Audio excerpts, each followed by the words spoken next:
નમસ્કાર મિત્રો, PDS plus એપ્લિકેશનની મદદથી વિદ્યાર્થીઓનો કેવાયસી કેવી રીતે કરવું તેની આજે આપણે સમજ મેળવીશું. સૌપ્રથમ આપણા મોબાઈલમાં પ્લે સ્ટોર ઓપન કરીશું.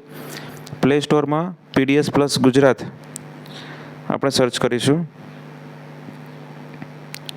પીડીએસ પ્લસ ગુજરાત લખી અને સર્ચ કરીશું એટલે પીડીએસ પ્લસ ગુજરાતની એપ્લિકેશન તમે અહીં જોઈ શકો છો. મેં પહેલેથી ઇન્સ્ટોલ કરેલી છે એટલે હું ઇન્સ્ટોલ કરતો નથી અને ઓપન આપું છું. અહીં ઓપન ઉપર ક્લિક કરીશું એટલે આપણને આ રીતનો આપણને ઇન્ટરફેસ જોવા મળશે. અહીં SSOID અને પાસવર્ડ માગેલો છે. અહીં એ આપણે કશું લખવાનું નથી. છેક નીચે login as a school user એના પર આપણે ક્લિક કરીશું. એમાં સ્કૂલ આઈડીમાં આપણી શાળાનો ડાયસ કોડ આપણે નાખવાનો રહેશે.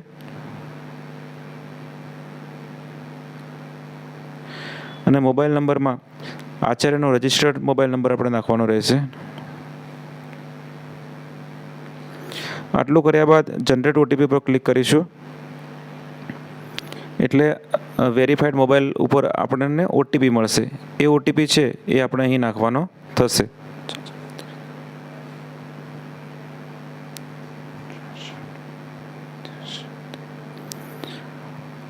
OTP નાખીશું એટલે આપણને આવી સ્ક્રીન જોવા મળશે. એમાં પહેલું છે આધાર કેવાયસી.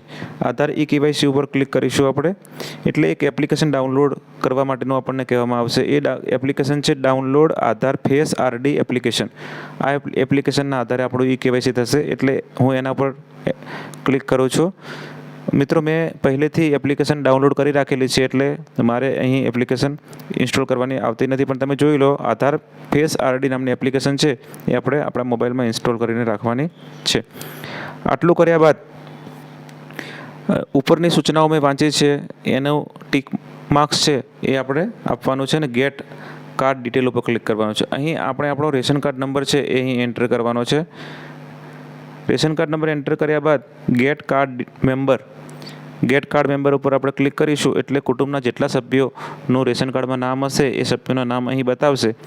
જે સભ્યનું કેવાયસી કરવાનું થતું હોય એને આપણે પસંદ કરવાનું રહેશે. એટલે હું આ પ્રથમ સભ્યનું કેવાયસી કરવાનું થાય છે એટલે એમને પસંદ કરું છું. અને નીચે એમનો 12 આંકડાનો આધાર કાર્ડ નંબર આપણે નાખવાનો થશે. 12 આંકડાનો આધાર કાર્ડ નંબર હું અહીં નાખું છું.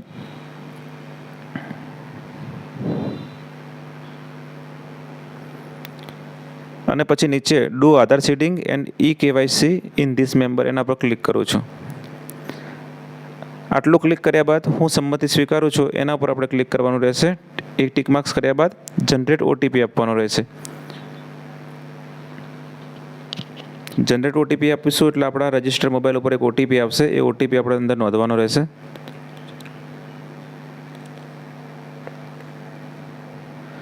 આ OTP લખ્યા બાદ વેરીફાઈ OTP પર ક્લિક કરવાનું રહેશે.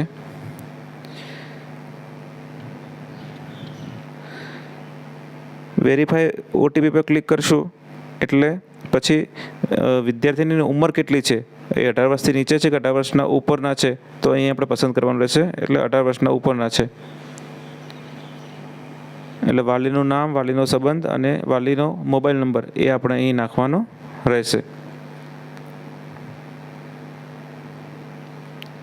અને જો પોતે હોય તો પોતાનો મોબાઈલ નંબર અહીં નાખવાનો રહેશે.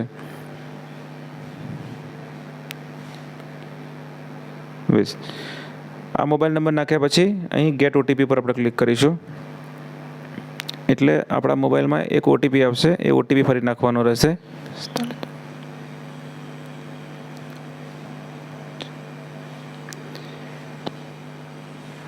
આ OTP પર ક્લિક કરીશું એટલે આપણે જે આધાર ફેસની એપ્લિકેશન ડાઉનલોડ કરી હતી એ એપ્લિકેશન આપણને ઓપન કરવા માટેનું કહેવામાં આવશે. આ એપ્લિકેશન ઓપન થશે એટલે આપણો જે ફેસ છે એ ફેસ આપણે ત્યાં બતાવવાનો છે અને ત્યાં જે રાઉન્ડમાં ચારે બાજુ ગ્રીન થશે એટલે આપણું નોંધાઈ જશે. કેવાયસી છે આપણું પૂરું થશે.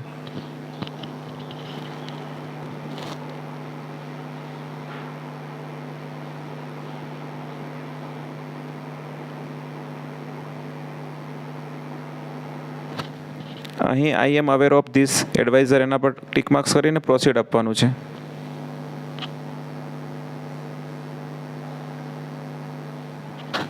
અને આંખો પટપટાવવાની છે. આંખો પટપટાવશો એટલે આપણું છે ઈ કેવાયસી છે એ અહીં ઓકે થઈ ગયું છે અને સેન્ડ ડિટેલ્સ ફોર એપ્રુવલ એના પર આપણે ક્લિક આપવાનું છે.